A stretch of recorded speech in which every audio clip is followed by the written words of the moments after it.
ot mar mama ministry be nyaka dhi mbele maben challenging to wala mi Nyasaye ok yot ahinya. Koro adwa nakwali ne jower siri kendo maseneno ka Nyasaye okonya godo. Ni sama in ot inya bedo ni koro kendo in ot ma ok idhi e ministry. Samoro Nyasaye ogwedhi gi wendo, samoro kata koro ipek. Kama intie no lame ne jower manie pap. En siri to botek to ng'ama ofwenye to tiyo. Ilamo ne joma chielo. Inya winjo ka ng'ane gini nie pap ma Nyasaye tiyo godo. Sir jogo. Chungi jogo e lamo. Minya wacho ni kumora mora ma jogo nitie Nyasaye tim kodgi ng'uono. Tiende niya, an Rosemary sama Nyasaye omiya ng'uono.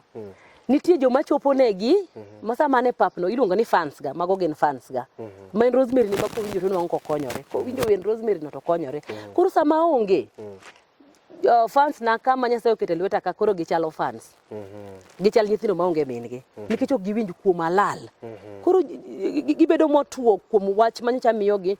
Koro gibedo nikech kayogi. Iwinja? Kaka ng'ama jago spiritual nja. Spiritual kech mar kiroho gin godo nikech koro minwa manyocha kineno ka chandogi. Rosemary olal kanye. Koro tiende niya. Sama chungi jatich Nyasaye mane papcha makata ka winjo mane jamima owiti ma koro Nyasaye tiyo godo. Talamo ne jamima ni Nyasaye kama jamima nitie tim kode hono. Wow. Nyithinda mar kiroka ing'eni gikonyore Nyasaye nitie kaka konyo gi yo machielo. Bedo na chungi jatich Nyasaye mane papcha to koro joma be dwaro kuoma mok nena ka. Nitie kaka Nyasaye feed gi miyo gi chiemo through jamima mane papno. Wow. To ka jaguondo ma iya wangi wadwa. Mit koro wadwa no ka winjo to litna. Iparo na wach moro ka jalweny. Kamano. Nitie jomoko mako microphone to jawer wadgi osedhiyo ne microphone. An osedina microphone kamoro. Koro mano. Ang'a kelo ma jalweny. Ma koro kelo kiaruok gi kia ng'ama itiyone. Nikiwa kama ni to osedhiyo microphone. Ikia ng'ama itiyone ikiari mokwongo ni ikia ng'ama itiyone.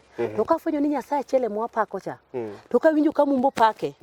Tababro dende kama ntiere magocho ngama pi wanga wuog nikech gima nyawadwa timo. Asiro Nyasaye no mondo ti. Iwinja? Awinjo. Ine ma winji ka. Ine ma winji ka. Gima nyawad kata ka ber marano denda aseneno kama koro oketwa ni koro jower dendu Nyasaye ng'ata achiel dend Nyasaye. To koro nyawadwa cha dend kasore kabisa dendu Nyasaye to joma bake omera bok olni. Aseneno jawer ma kamoro go pap ma jo pako Nyasaye. Den ko luonge to koro kowe. Ochwanyore. Ang'a timore jalweny. Wachgi ikia ng'ama ikia Nyasaye tiyone. Muda de wabro ma wakinde.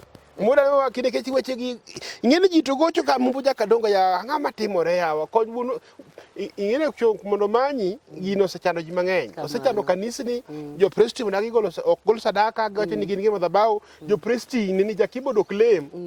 En samile mo chato dio gi tin en okolem to ji to dhi lamo Nyasaye yawa. En Nyasaye bro konye karang'o. Onego ng'e mano. Asto bende kanisa achiel bok gibede jo keyboard wagi. Obedo kaka wuono to kinyen kawuono to no chule to bok odwa no wachi to ko miye to ng'aina shida. Ang'o timore ka jalweny. Gifwenyo Nyasaye ging'e ni maluongo Nyasaye oluongo mondo watine. To sama ng'ato tiyo ne Nyasaye ing'eni an kata kokichula. Tang'eni giminya chula Nyasaye ok. In samoro ibro miya gima ok nyal. To Nyasaye chaka wene te. Ni ruoth atiye kanisa to jogo ok chula. Nyasaye cha bro yawna kama lich ma chieng' moro ubro wuora.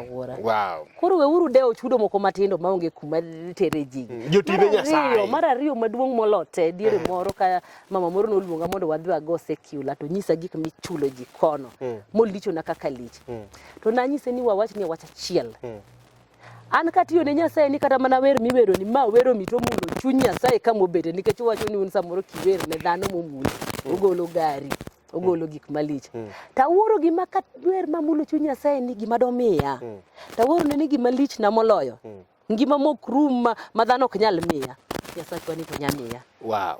Kore momiya an katiyo ne an kata kokimiya. Tiyo kiyaori. Tiyo kayawo chunya nikech ang'e gima lich. Sadaka bende jigolo.